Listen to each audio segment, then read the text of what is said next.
Galing kay Bobby Oswenko, who pays the professional fees of the lawyers of Baldwin? Parang masasagot mo ba to? Hindi.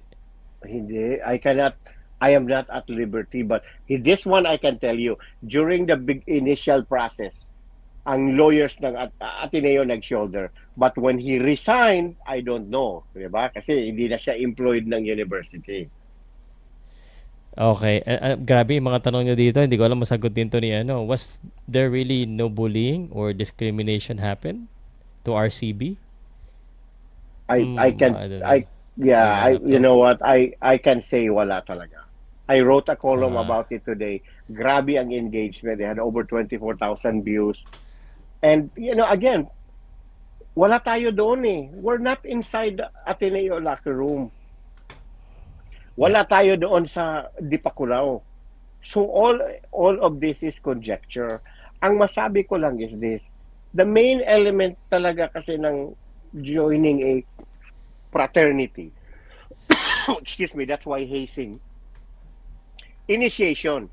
So, pinaparusahan ka, whatever they do to you, they send you in an errand. Yung nga, ako nga pa I tried out sa Opsilon sa University of San Jose Recoleto sa Cebu. I became an honorary member. At saka, kasi yung isa sa mga big shot ng fraternity, palagi kong tinutulungan sa schoolwork. Pinapasilip ko pag may midterm exam, dito katapat ko, o sa likod ko. Okay, blue book ko sa'yo. Di ba? So, sabi niya, gusto ka papasok sa frat namin?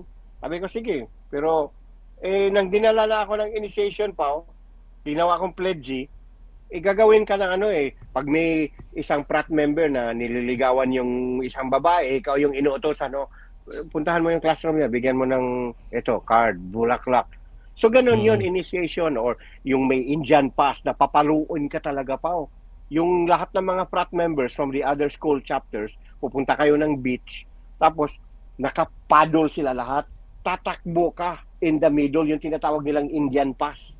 Tapos Mm-mm. talaga you hope na hindi ka matumba, kasi pag matumba ka talagang babanatan ka, although the rules are specific na dyan lang sa puwit, sa puwit and back below, pero pag lasing na kasi yung mga frat members, baka hindi na minsan tamaan ka na sa likod.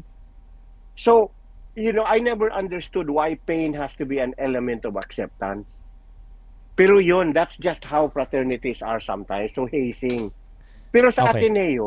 sa Ateneo, the players that went to Dipakulaw, members na sila pa, they were already in the roster. They did not come there to be accepted pa, na i-prove pa namin, no. And from what I was told also, hindi naman mandatory. All they had to do is say, hindi ako sasama. And pag hindi sila sasama pa, hindi naman tatanggalin yung roster spot nila. And Okay. as All for right. those na, at saka yung iba na hindi marunong lumangoy, they can have also just opted na dito lang kami sa sand. Oh. Okay. All right. Context lang. Oh. All right.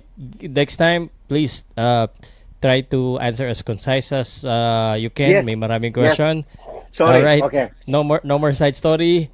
Okay. Okay. Okay, Para ma. mapagbigyan natin lahat.